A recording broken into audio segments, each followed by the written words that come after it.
I've always loved trains. I'm never happier than when I'm tinkering away with my own train set up here in the attic. Signals, stations, sidings, old carriages, new carriages. It is the greatest fun. I'm Peter Slow, and this has been my passion ever since my dad bought me my first toy train when I was just 4 years old.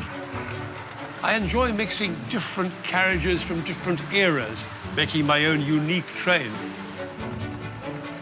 Which got me thinking, what if I could do this for real? Well, me and my partner in crime, engineering whiz kid Henry Coe, we thought we'd get onto a mad idea. In order to delve into the history of the railways, we're going to restore 4 iconic carriages. We're getting together a band of brilliant restoration experts from all around the country. Each group will bring back to life a carriage from a different era, from an 1860s four-wheeler to a 1960s Pullman dining car. We'll even restore a royal carriage and a teak monster designed by the man who made the Flying Scotsman. I'll keep across each restoration. This is terrifying. And I'll explore what it was like for the passengers who travelled in them. It's so luxurious, you know, it is fit for a queen, isn't it? We've challenged all our restorers to complete their work in 6 months, when we'll put the carriages together to create a real-life time train, representing 100 years of railway history. Isn't that a really beautiful sight? And the icing on the cake? I'm going to fulfill a childhood dream. I'm going to learn how to drive a steam locomotive. Can we go much, much faster? No, just a little bit. Oh, wonderful. So I can take our unique train on her first incredible journey.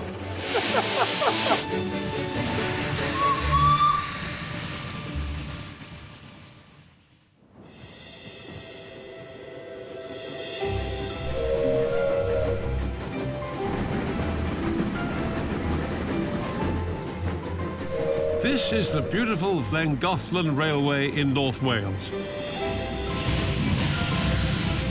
Once one of the remotest parts of the British Isles. But in the Victorian heyday, the arrival of the railways plugged it into the industrial world. Trains linked Welsh farmers' fields with the markets of London, and Welsh mines with the ports that would send its slate all around the world. Lots of people think the golden age of the railways was back in the 1930s, when huge companies pounded up and down the tracks. But for me, the golden age was earlier than that, back in the early 1900s, when almost forgotten companies like Llangollen Railway built glorious lines like this in North Wales. It was an engineering triumph, its tunnels boring through whole mountain ranges in the quest to link our lands. The year this carriage was built, 1912, was the year passenger traffic had reached a peak. Over 1.5 billion journeys being made for business and holidays. And what's more, even if you'd only paid for a third-class ticket, you'd be sitting in a compartment more luxurious than anything you've experienced before. The humble coach had changed from little more than a cattle wagon with seats to something more like we'd recognize today. And this week's coach was one of the best. But its glory days are a distant memory. Built in 1912 by Nigel Gresley, one of the railway's most famous engineers, who would go on to design the Flying Scotsman, this carriage was once one of the most innovative of the era. It's known by the rather technical name Brake Composite. More about that later. And this is the team taking on the challenge of restoring her. The driving force is Peter Lund, chairman of Llangollen Steam Railway and owner of the coach itself. You know, I'm retired. I could spend my life playing golf, but I spend my life down here doing this. But it's an awful big thing to get personally involved with, and it does take over your life. He'll be backed up by the Llangollen Railways team. 12 engineers, apprentices and volunteers with over 100 years' experience between them. Going down. Martin Perry started as an apprentice at the railway over 10 years ago. When you're restoring coaches, one of them jobs which is annoying but rewarding all at the same time. Especially when you're on the roof and you turn around and you realise you've got to do all that. Richard Smith is an experienced joiner, but this is his first train restoration. I've never done a carriage restoration before. I'm feeling, looking at it, it's very daunting. Normally it'd take them 2 years to restore a carriage, but our time train deadline is a daunting 6 months away.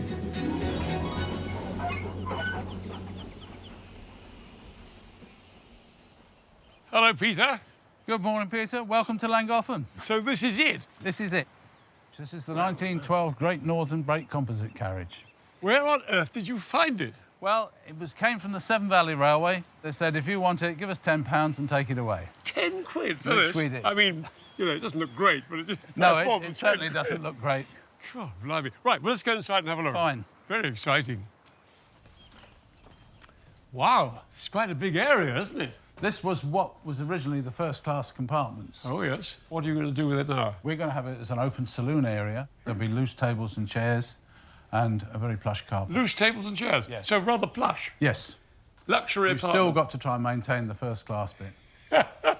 But pretty scruffy, Peter. Got a lot of work to do. Very scruffy, I'm afraid. It's been neglected for a very long time. Probably 40, 50 years. Let's go and have a look back here. Come here. Right. Yeah. What's all this? This is the guards department. Oh, I see. And the first-class lavatory. That's the handbrake, which the guard would operate. Blimey, you have to spin it round? Yeah, it's a spinning Purely by hand? Purely by hand. And that's only when the train is stationary you use that, is it? Yes, and it only affects this coach. So how do you stop the train? To stop the train, with this lever here, the guard can lift that in an emergency and the train will stop. I As see. it destroys the vacuum in the pipe. Our carriage is called a brake composite because it has both a guard's compartment with brake controls for the whole train and both first and third class compartments. The composite carriage allowed railway companies to provide multi-class accommodation in one carriage and so reduce costs. By this time, second class had been mostly edged out by railway companies who wanted to keep first and third class as distinct as possible, separating the lords and ladies returning from the London season from the factory workers set for the seaside. So where are we going now? This is the third-class area. Now, this is a corridor, isn't it, Peter? Is this a new development in 1912? Relatively new. They were introduced about 1890. This enabled passengers to get to the lavatory and also to get to the buffet car. This is the kind of thing I can remember travelling in the industry as a kid. I mean, and there were pictures on the walls and mirrors and... That's right. You can see here where the picture was, and that's Truro Cathedral. The one over there is Harrogate, and in the middle there'd be an oval mirror. And all that is going to be recreated. To make the carriage accessible, the first-class compartments will be replaced by a wheelchair-friendly first-class saloon with plush carpets and upholstered armchairs in red. But the third-class compartments will be restored as they were, less comfy than first class, but with upholstered purple seating and polished teak panels. Well, let's go look at the far end then. Right, down let's the go. corridor. Yep. This is the end where the gangway was. Oh, my goodness, I remember as a kid, walking from carriage to carriage, the whole thing shaking around. I was scared stiff. Now, what have we got here? Is this the toilet? This is the toilet, yes. This one is the third class, the other one up there is first class, isn't it? That's right. Is this much sort of scruffier than the other one? It's not as well appointed. Let's put it like that. I'm looking forward to seeing it finished, Peter, but I think I might myself use the first class one when I come to use it. Is that right? Oh, both be very good, Peter. The trolley may be the smallest and tightest room on the coach, but going to the loo on the railways has always been a big problem, both for the passengers and the railway companies themselves, as Henry Cole has been finding out.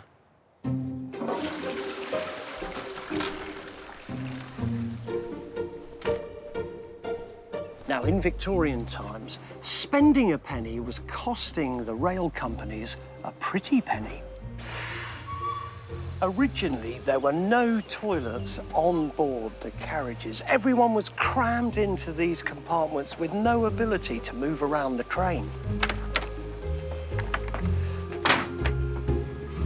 Even in the late 19th century, toilets were a rarity, meaning special refreshment stops were required every couple of hours.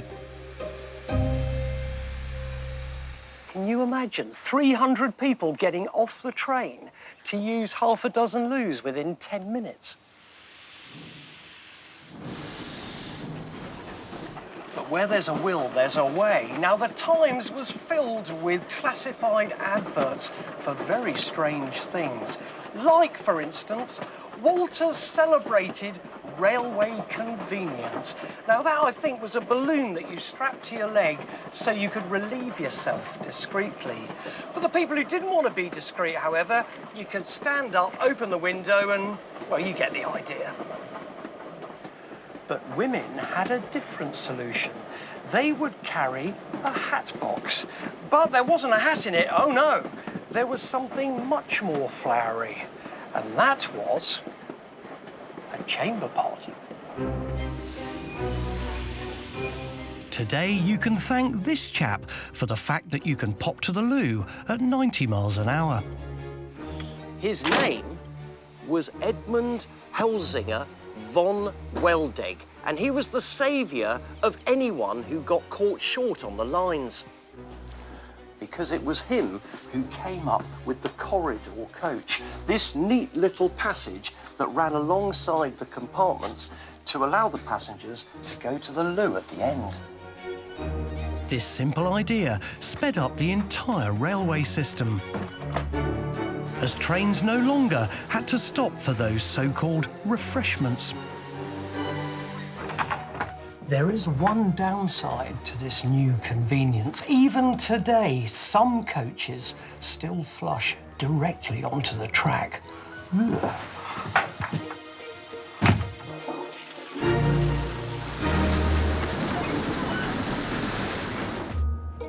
But before we can restore our toilets, there's a little bit of work to do on what's underneath.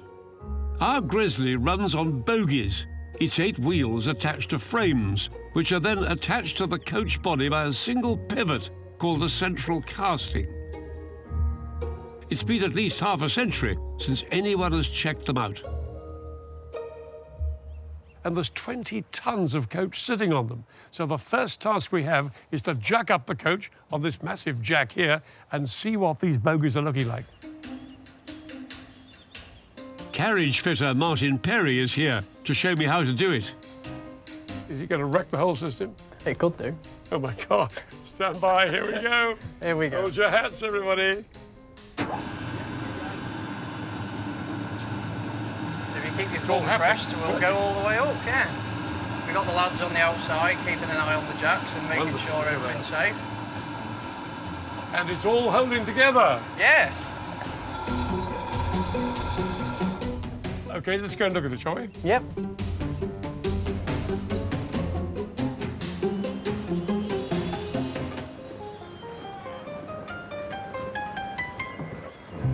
Whew, it was hard work. First time I pushed 6 tons along. Anyway, now she's totally exposed here. Everything is easy to look at, and they can check all the nuts and bolts and everything and make sure she's ready for action.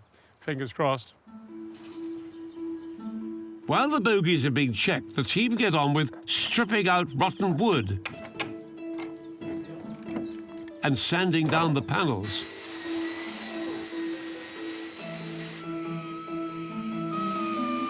But being almost solid teak, the good news is that the main body is doing pretty well for 100 years plus. The bad news is that the huge cast-iron bearings that attach the bogies to the coach are troubling Chief Coach Engineer John Davis. Unfortunately, when we remove the bogies from the vehicle, the actual casting on the coach is cracked, as you can see from these two here. These castings get damaged when there's a shunting movement going on, and they will need repairing. Could have done without it, yeah, definitely. With the team unable to move the carriage indoors until the problems on the castings are fixed, it's holding up restoration on the main body of the coach. It's a serious setback so early on in the process.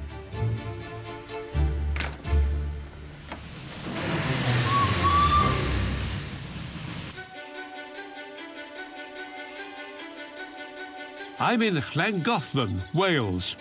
By the 1860s, the railways had led to a boom in tourism, opening up previously remote places like Llangollen here to visitors from across the country.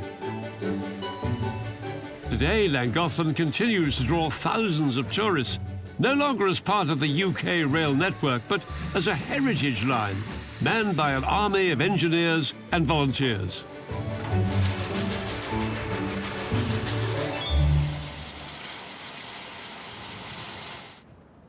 And here behind the worksheds, we're now 1 month into the restoration of our 1912 Gresley Brake Composite Carriage. She's been lifted off her bogies, as you can see, and the team are now very hard at work, pulling out the old rotten wood and stripping down the old paint and varnish. I love to see the passion and dedication these guys put in. This is an ambitious project. There's 3 third-class compartments to restore, plus a first-class saloon, a brake compartment and 2 onboard loos, so the team need to get cracking. But they've been held back by bigger issues, beneath the coach body itself. There are suspicions that the central casting that attaches the bogies to the coach may have microscopic cracks, and the team have called in an expert to test them. Half the weight of the carriage rests on this casting, which means it's a critical component. But cracks can be seen by the simple use of a magnet and a white paint containing iron filings. What we have here is a little flaw there, that black line, which has been revealed by the magnet. That will be in need of repair because that could potentially create chaos, a catastrophic accident. We've got a crack here, up there, and in through the central bore of the boss. Though these are hairline cracks, the risks, if they spread, are too great to ignore. To fix the castings, the team will need to send them to specialists in Derbyshire. While they're waiting, they get to work on the wooden body of the coach. To preserve the historic character of the carriage, this team are restoring the old teak panels, meaning imperfections dating from its use during the World Wars will be retained. But some sections are beyond repair, so alternatives have to be found. Now, Peter, here's a teak panel. It's got a crack in it. What on earth are you going to do with that? Well, we're going to have to glue them back together. Where'd you get this from? This teak panel came from Scotland, where we managed to retrieve some. In England, they used to cut the coaches in half and set fire to them, basically. Yes. In Scotland, they sold them to the farmers. We used them as hen houses and sheep houses, and we went round them in the 1990s, retrieving what parts we could. What would that cost if you were to buy some? I've been quoted £50 a square foot. What? But having said that, it's unobtainable because it's a protected species. In the 1860s, nearly all the teak used on the railways was from the ancient forests of what was then British Burma. Almost all of those great trees were cut down long ago. Teak is now one of the world's most endangered species of wood. As a result, sustainably produced teak is incredibly expensive. So rescuing vintage teak panels like this is the team's best option. Right, let's do the gluing then. Right. What we're going to do next is glue these 2 pieces back together to form one panel using this special expanding glue. Right. Which we just lay in across here. Just pop that in there. Yep. It's important to get the grain in line, so we'll just juggle it till we're there. Then we have to put the weight on. Yes. And after 24 hours, it's dry. And you see where the line of glue is, because it's expanded. And then we varnish it, and it comes up like that. And nothing will break that joint? Well, I wouldn't say nothing, but...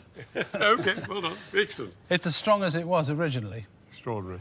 How many panels have you got to make? We've got about 30 panels to do, but some of them are 19 feet long. You've got a big job to do, mate. The outside might look traditional, but the inside of this carriage is beginning to look like something many of us would recognise. By 1912, most carriages had something we take for granted today, a communication cord for use in an emergency, and this carriage is no exception. Henry's been discovering how and why it was invented.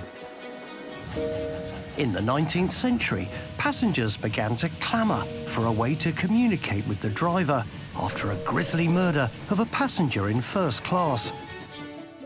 As a result, the communication cord was born. This was one of the early ones. To call the attention of the guard and driver, passengers must pull down the cord, which will be found outside the carriage, close to the cornice. I'd better open the window then. A short, sharp yank on the cord would ring a bell in the guard's van to alert the guard of any imminent danger. Perhaps not the most practical system. By the time our carriage was built, it had become more sophisticated. The communication cord is attached to this valve. This valve opens, it doesn't ring a bell, it actually applies the brakes to the entire train. Hence, for improper use, there was a huge fine. And the guard will get you. Why? Because it also operates this little flag which tells them which carriage pulled the cord.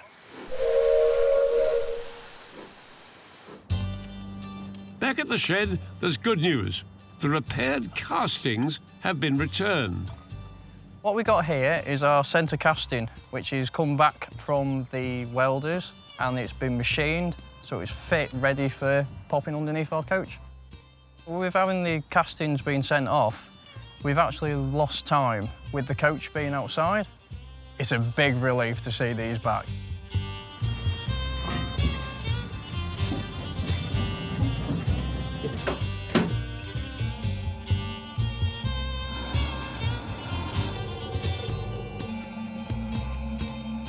There we are, done. The coach is all back down on its wheels now, so we'll be able to take it back inside and start on the roof. I think we'll make up time now. Once it's inside the workshop, we'll catch up. Oh, we've got to sound confident, haven't we?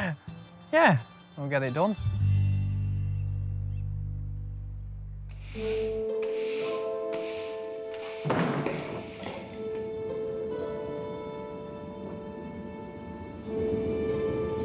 After 2 months of stalled progress, the team are desperate to get the carriage under cover and take a look at the roof. But when Richard gets up there, he finds some bad news.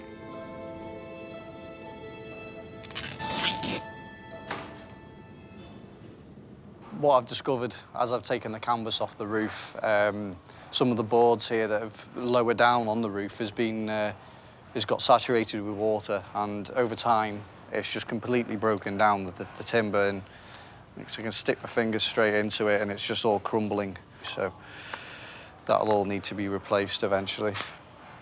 It can be fixed. It might have to be cut away. I'm not sure whether we'll have to lift the roof. Hopefully not, because that's an incredibly big job. But hopefully we can cut away the bit that's rotten and just slide it in, slide the new piece in. The carriage is over 60 feet long, and roughly a fifth of the roof is damaged. We couldn't have really anticipated that this rail would have been rotten as much as it has. We've got such a tight time scale, we've got to really be careful on how long things take us. Time's very much against us on this project, so. We're doing this for a limited budget in a finite time, and we're almost halfway through it, and we're not halfway through the restoration.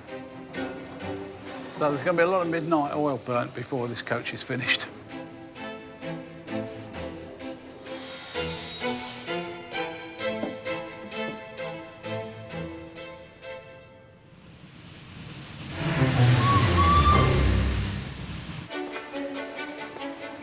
We're midway through this stage of my exciting time train project. Bringing back to life the first of our 4 iconic carriages, including a 4-wheeler from the 1860s. a royal carriage from 1887, and a Pullman dining car from the 1960s. When all the carriages are finished, they'll travel from different corners of the country to be joined together as our time train. 100 years of railway history, driven by me.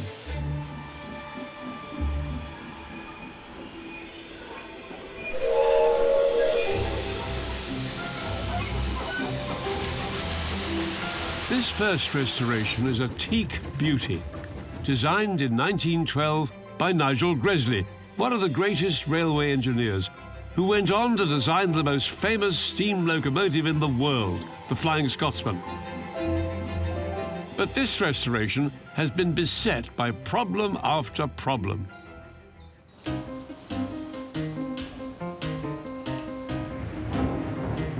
Last time we saw the team, they discovered large sections of the roof were rotten. Now the planks have been replaced, the pressure is on to make it watertight.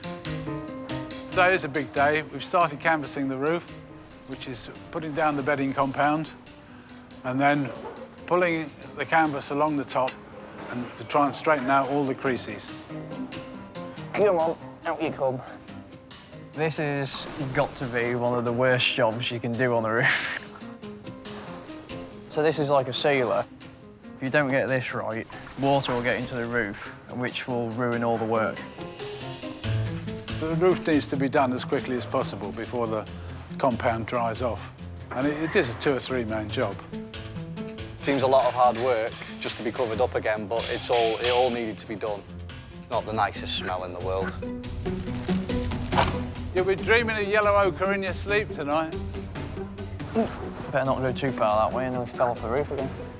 I need a resupply. I think we're going to need another load of tins, you know. I don't think we're going to have enough. Hey? You need some more? Yeah. Like emergency, I need it. Took us 8 to do the rail mirror. I've got 8. I've come to the conclusion that nothing's straightforward on this carriage. You think it's a straightforward job, but very often it isn't. With the bedding compound running out, the team try to thin down what they have left. Finally, the roof is covered, and the last of the canvas is being smoothed out. 2.5 days after they started, the job is done.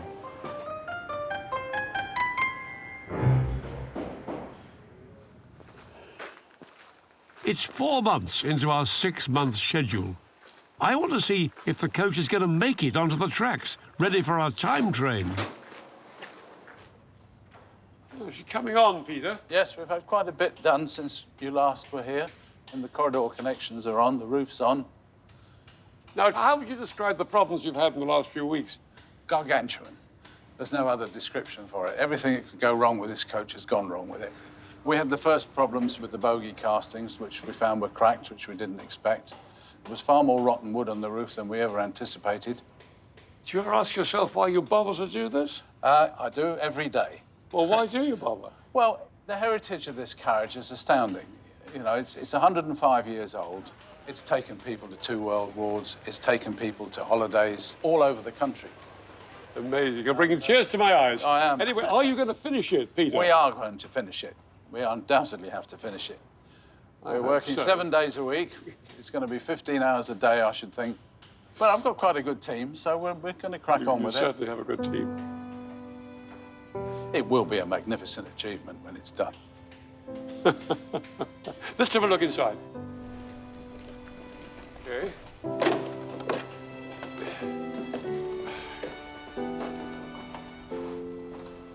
Oh, Peter, you've got a lot of work to do here. We have got a lot of work to do here. This looks terrible. It does, but it will look better.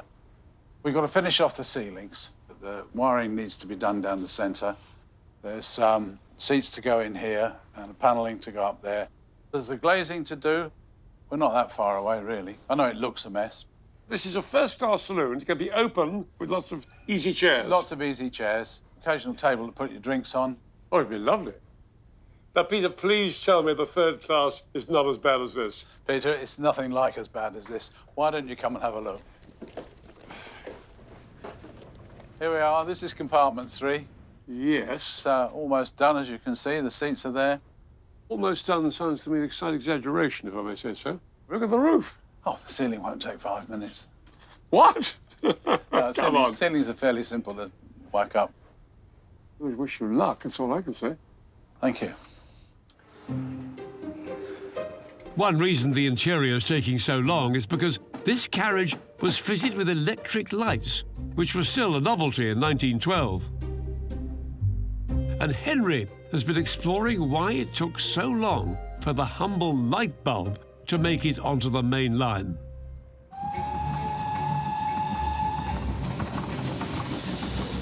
Back in 1912, the idea of lighting a whole train with electricity was proving slightly problematic.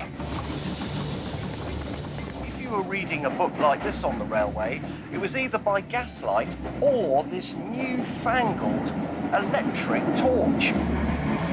The big problem with using electricity on trains is the fact that you can't just plug them into the mains. You have to generate the electricity on the move. Built in 1895, the London, Tilbury and Southend Railway fitted this system, which cracked the problem. Just like my torch, the lights in the carriage are powered by all these batteries, which in turn run off this, and this is the clever bit. This is a dynamo. Now, the dynamo here is in turn fed by this belt that runs off the wheel of the carriage. Simple, but electricity took a long time to take over. It wasn't until the 1930s that most carriages had electric lighting, meaning our 1912 Gresley carriage was in the vanguard. It all means the end is in sight, so I'd better crack on with my own preparations. Once all 4 of our carriages are restored, we'll put them together for one very special journey, creating a unique time train. 100 years of railway history, pulled by a locomotive driven by me.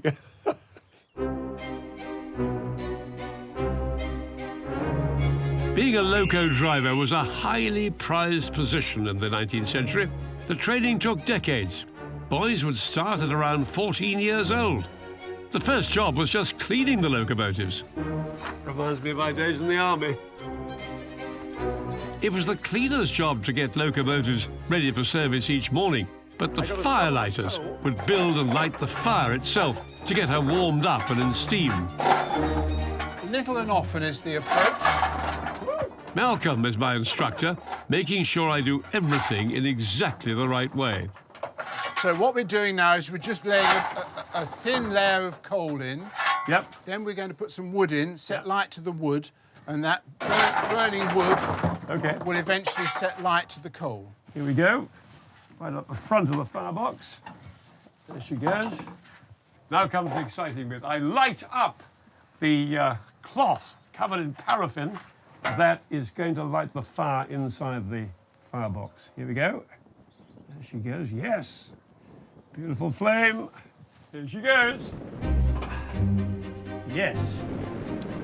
Even when warm, a little engine like this can take up to 3 hours or more to get up to full steam. So the cleaners and the fire lighters would have to get up very early in the morning indeed. Now Fireman Nigel is showing me another part of the early morning routine. Nigel, is it hot enough in there? Yes, should be hot enough. Here we go, here we go. This is how you got your breakfast in the old days of scheme. Just a couple of eggs on the shovel and Bob's your uncle. Should take a minute or two, no more than that. Here it comes, there we are, a couple of nice eggs. Well, 1.5 eggs anyway. After 3 or 4 years, a keen lad would graduate to the role of fireman. That'll be my next lesson. Firemen would work for decades before getting a promotion. Few would make it to the coveted position of engine driver before their mid-30s or even 40s. I've got a lot to learn before I can be the driver of our time train.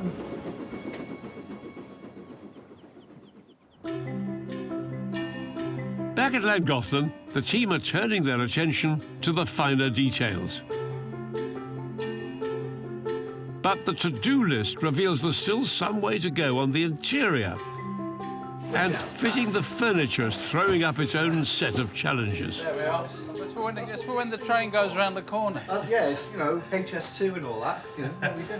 That's the first seating. It's been a long journey for the team. But Chief Peter Lund is hopeful they may be turning a corner. Well, it's going a lot better than I thought it was earlier. Most of the mechanics are done. There's still a lot to do in the compartments. In these projects, it's always the little things at the end that take the time. I don't want to get confident. I think we'll get there, but the number of things that have gone wrong so far with this carriage, some other things could go wrong quite easily. So we'll just take one day at a time. Once you get carpets and tables and chairs and things like that, and a glass of bubbly on the table, everything will be wonderful.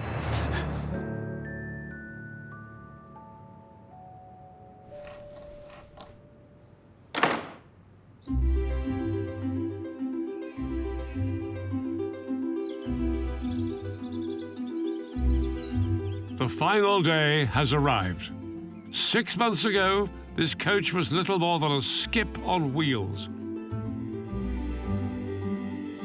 Thanks to the dedication of the team, it's been transformed. Now I'm coming to see it for the final visit before it joins our time train.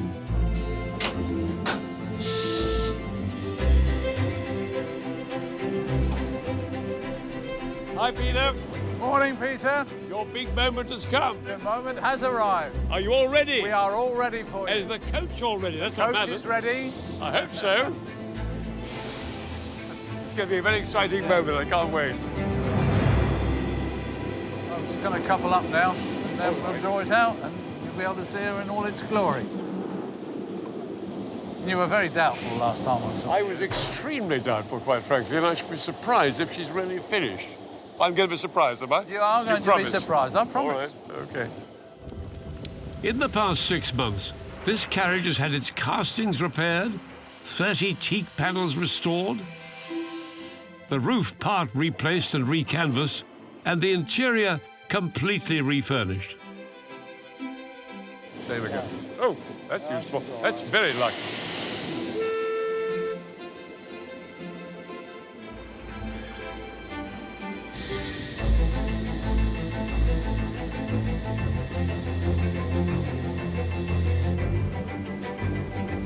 Peter, it's a miracle. I saw her 6 months ago. She was a wreck. Yes, it was. Beautiful varnish. What a wonderful sight. Carrying the name of her designer's famous logo, the original teak panels have been polished to reveal the deep beauty of the wood. And in restoring the original panels, this team has kept the long history of the carriage alive. Interesting, all this wonderful old sort of mottled area here. What's that mean, all these marks? Yeah. Well, these are the original panels, probably from 1912 when the carriage was built. The black marks are where they did temporary repairs during the war and afterwards, subsequently rusted and stained the wood. Where the teak panels were beyond rescue, the team used wood salvaged from carriages abandoned all across the Scottish Highlands. They used genuine antique wood rather than settling for modern substitutes. She's a genuine antique, then. This is really what she looked like. Yes. You're proud of yourself, I'm Peter. very proud of it. And the team? The team are fantastic. Great work, great work. Inside, the panelled corridor has been restored to its full glory. Wow, Peter, this is a transformation. Wonderful. Authentic details such as the leather straps on the windows have been lovingly crafted. And period lighting has been painstakingly sourced from across the country by Peter Lund. First class? This is the first-class saloon. Very nice indeed. And you've got beautiful old lights here. Yes. And the wood looks magnificent. The framing's all teak like the outside, but the panels are light oak. And rather nice straps here, the beautiful little straps on the windows. It's a very primitive way of opening windows in 1912. You open that, and down that comes. Well, I can remember that. And that's it. Mind you, I wasn't born in 1912, but beautiful. It looks so 1912. authentic. It looks so genuine.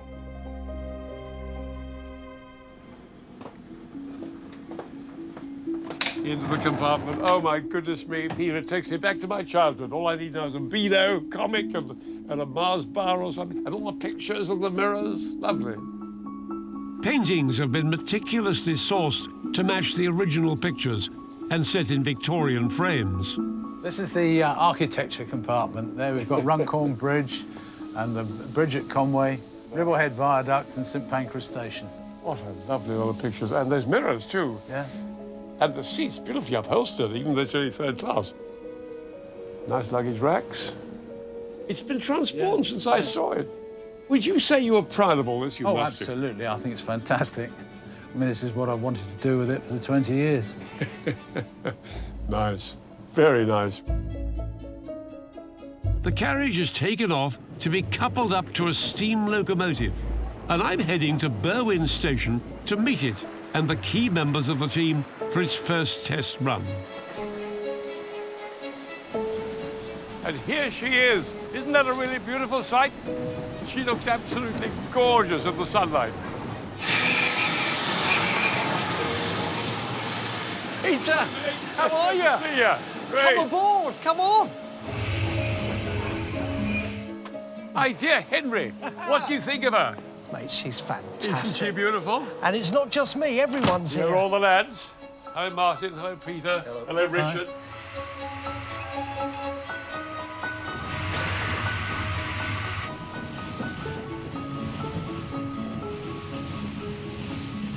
So, Peter, how's she riding, do you think? She's riding absolutely wonderfully. Rides better than a modern carriage.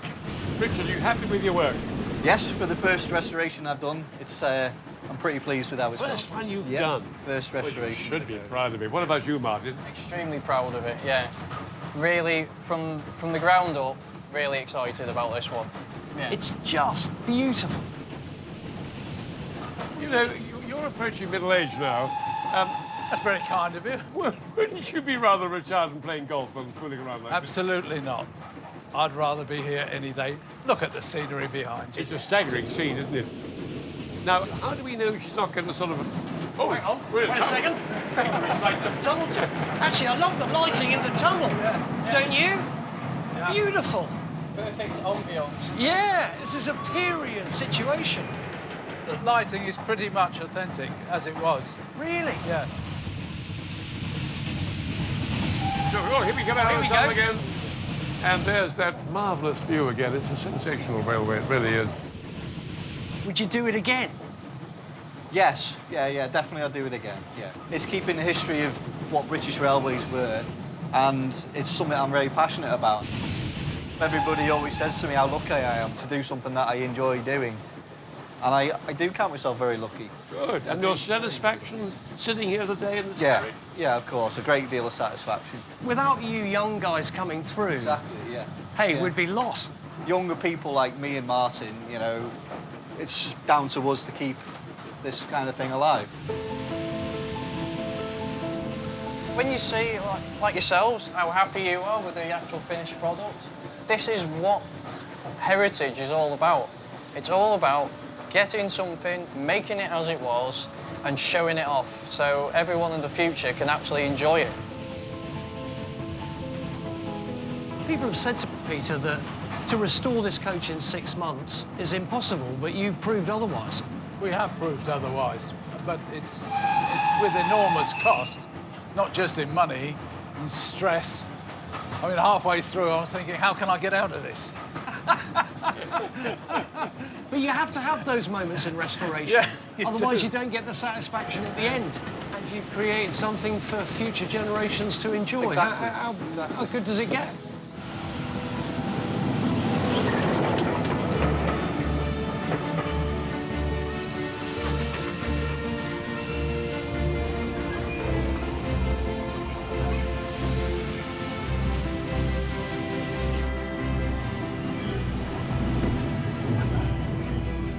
For me, this gorgeous Grizzly coach represents the real railway's last hurrah. It was built at a time when railway companies thought of carriages not just as vehicles for making money, but as the stuff of dreams.